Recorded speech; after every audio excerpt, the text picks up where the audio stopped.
Hello student, आज के इस एपिसोड में हम सोल बीए प्रोग्राम के सेकेंड ईयर और फाइनल ईयर के पाठ्यक्रम में संकलित विद्यानिवास मिश्र जी के लेख चरखवा चालू रहे का अध्ययन करेंगे। चरखवा चालू रहे। सबसे पहले हम इसके शीर्षक की सार्थकता पर दृष्टि डालते हैं। चरखवा चालू रहे शीर्षक व्यंजनापूर्ण है।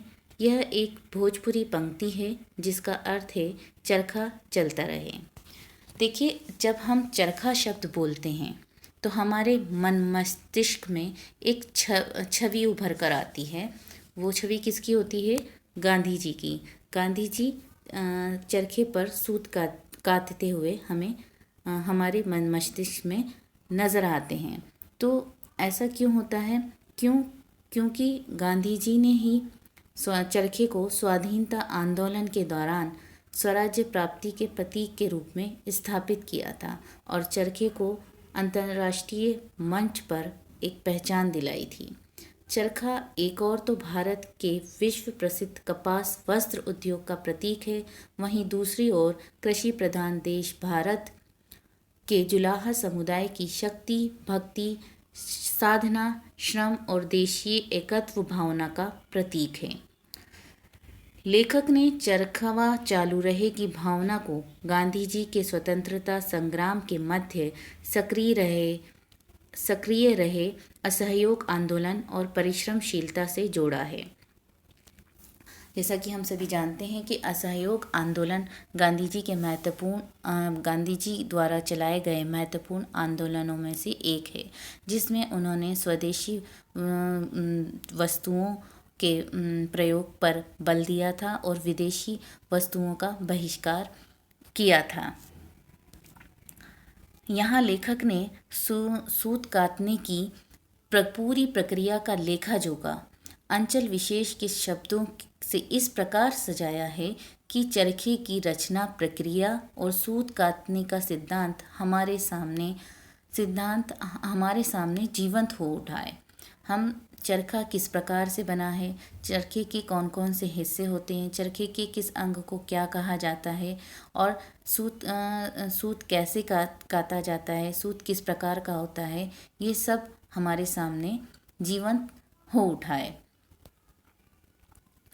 अब एक प्रश्न हमारे सामने यहाँ ये उठता है कि गांधी जी ने चरखे को ही स्वाधीनता का प्रतीक क्यों बनाया?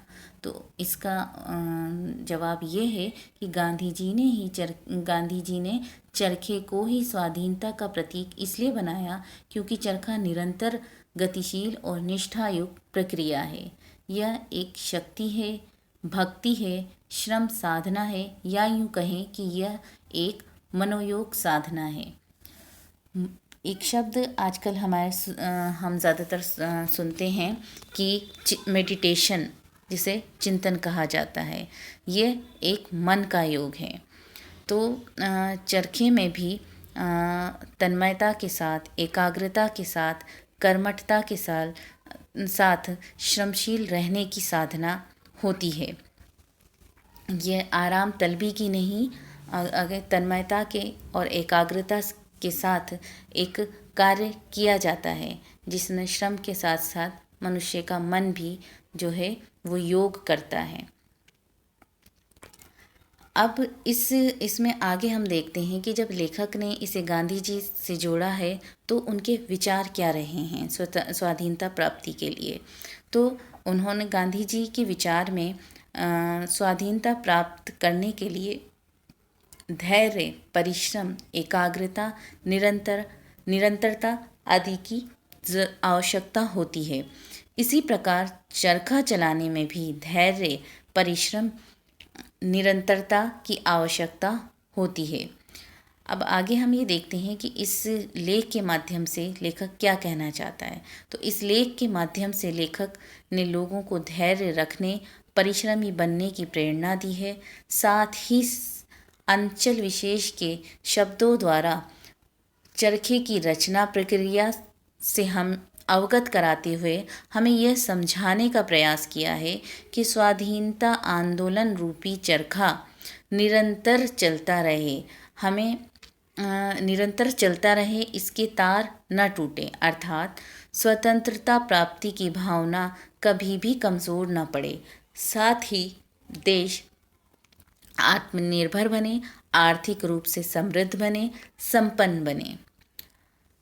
आगे देखते हैं कि चरखे की संरचना और सूत काटने से जुड़ी निम्नलिखित शब्दावली का प्रयोग लेखक ने किया है। जैसे चरखा, यहाँ चरखे के बारे में बताया गया है कि चरखे के कौन कौन से अंग होते हैं, चरखा किस प्रकार बना होता है, चरखे के कौन से अंग को क्या कहा जाता है। दूसरा, चरखी या रेटी। चरखी या रेटी ये भी एक प्रकार का औजार होता है जिसके द्वारा रुई की सफाई की जाती है।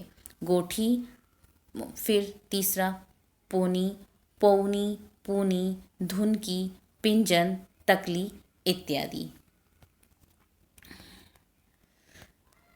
इसके बाद जो सूत काटने की प्रक्रिया है उसे स्टेप वाइज समझाने का प्रयास किया गया है। फर्स्ट है कि वन से कपास बीनकर बिनोले कहते हैं कपास के बीज को वन से कपास बीनकर बिनोले अलग कर दिए जाते हैं। यह काम किसके द्वारा किया जाता है? यह काम चरखी या रेटी के द्वारा किया जाता है। चरखी या रेटी का लिंक मैं आपको के चित्र का लिंक मैं आपको डिस्क्रिप्शन बॉक्स में डाल दूंगी, वहाँ से आप इसे भली भांति समझ सकते हैं। चरखी से अलग की हुई रुई को तूर या रू कहते हैं। इस तूर की हाथ से सफाई की जाती है, तुनाई की जाती है। उसके बाद धुनकी, पिंजन एक तरह का ये भी एक औजार होता है जो अर्धधनुषाकार बना होता है और उसमें एक पतली सी डोरी सी बनी होती है जिससे खींच कर उस रुई की धुनाई या पिंजाई की। ये औजार आपने पिंजारों के यहाँ देखा हो, जो रज़ाई गद्दे बनाते हैं उनके यहाँ देखा होगा आपने, जब वो इससे रुई की धुनाई करते हैं, पिंजाई करते हैं। अंत में गोठी तैयार हो जाती है।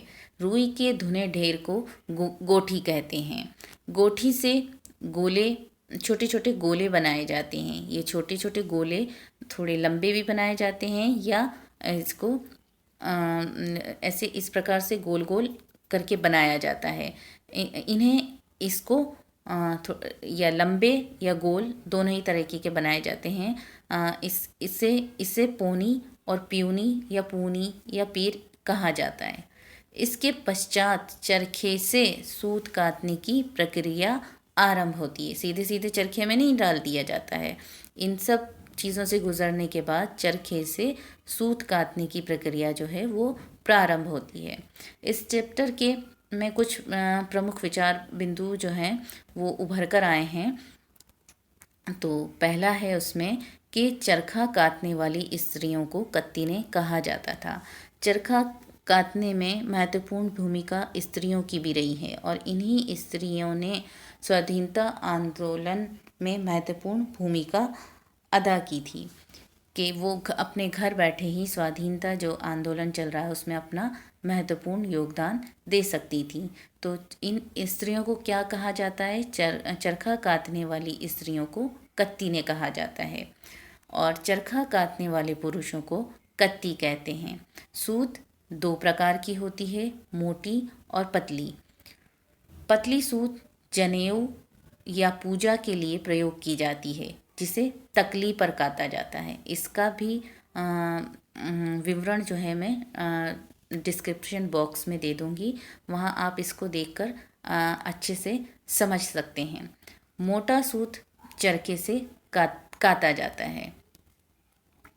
उम्मीद करती हूँ कि आपको ये चैप्टर आसानी से समझ में आ गया होगा और दूसरा इससे संबंधित जितने भी लिंक्स हैं मैं डिस्क्रिप्शन बॉक्स में डाल दूँगी, वो आपको इस चैप्टर को और भी अच्छे से समझने में आपकी सहायता करेंगे। धन्यवाद।